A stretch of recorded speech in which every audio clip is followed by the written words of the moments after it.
ஒரு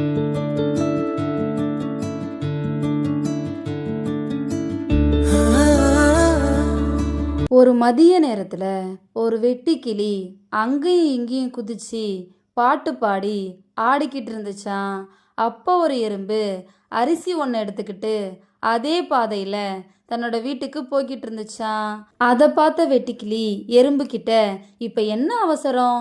கொஞ்ச நேரம் என்ன போல நீயும் என் கூட விளையாடலாம்ல அப்படின்னு கேட்டுச்சான். அதுக்கு எறும்பு, இன்னும் கொஞ்ச நாள்ல வெயில் காலம் முடிஞ்சு மழைக்காலம் ஆரம்பிக்க போகுது. மழை காலத்துல யாராலையும் வெளில போக முடியாது. அதனால அந்த நேரத்துக்கு தேவையான உணவை இப்போல இருந்தே நான் என் வீட்டில் சேகரித்து வச்சுக்கிட்டு இருக்கேன் அப்படின்னு சொல்லிச்சான். உடனே வெட்டுக்கிளி, மழைக்காலம் வர இன்னும் நிறைய நாள் இருக்கு, நான் ஜாலியாக விளையாட போகிறேன் அப்படின்னு சொல்லிட்டு டான்ஸ் ஆடிக்கிட்டே போச்சான். கொஞ்ச நாளுக்கு அப்புறம் வெயில் காலம் முடிஞ்சு மழைக்காலம் ஆரம்பிச்சுதான். எறும்பு தான் சேகரித்த உணவை சாப்பிட்டுட்டு தான் வீட்டிலையே இருந்துச்சான்.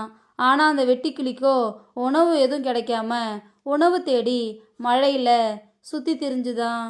அப்போ வெட்டுக்கிளிக்கு எறும்பு உணவு சேகரித்து வச்சுருக்கோம், அதுக்கிட்ட கேட்டு பார்க்கலாம் அப்படின்னு ஒரு யோசனை வந்துச்சான். வெட்டுக்கிளி எறும்போட வீட்டுக்கு வந்து எறும்பு கிட்ட, எனக்கு ரொம்ப பசிக்குது, ஏதாவது உணவு கிடைக்குமா அப்படின்னு கேட்டுச்சான். தான் கிட்ட இருந்த சேகரித்த உணவுல இருந்து கொஞ்சத்தை எடுத்து எறும்பு வெட்டுக்கிளிக்கிட்ட கொடுத்துட்டு, அன்னைக்கு என்னை பார்த்து சிரிச்சியே, இப்போ பாரு, நான் சேகரித்த உணவு தான் இன்னைக்கு நம்ம 2 பேருக்கும் உதவி இருக்கு. இனிமே நீ எப்போவும் சோம்பல் இல்லாமல் வெயில் காலத்தில் மழை காலத்துக்கு தேவையான உணவை சேமித்து வச்சுக்கோ அப்படின்னு சொல்லிச்சான். காலம் நேரம் பார்க்காம உழைச்சா வாழ்க்கை ரொம்ப நல்லா இருக்கும் அப்படின்னு அந்த வெட்டுக்கிளிக்கு புரிஞ்சுதான். இதோட இந்த கதை முடிஞ்சிருச்சு. கடின உழைப்பு உடனடியாக பலன் தரலனாலும் என்னைக்காவது ஒரு நாள் கண்டிப்பாக பலன் தரும்.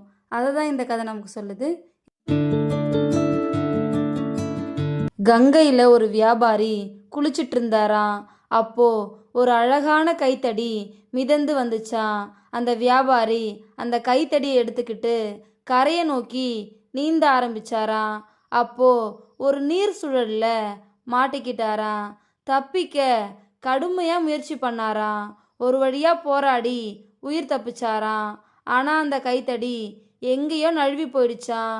கரைக்கு வந்த வியாபாரி, அழகான கைத்தடியை இழந்துட்டோமே அப்படின்னு கவலைப்பட்டு புலம்புனாராம்.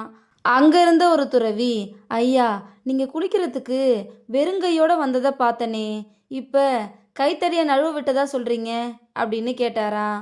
வியாபாரி நடந்த எல்லாத்தையும் சொன்னாராம்.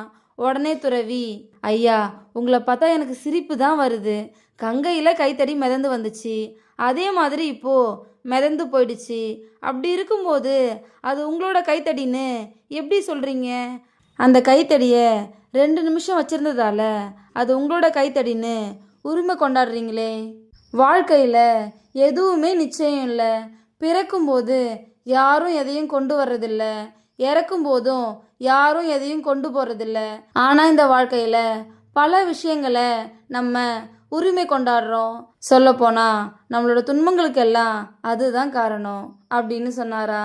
இதோட இந்த கதை முடிஞ்சிருச்சு.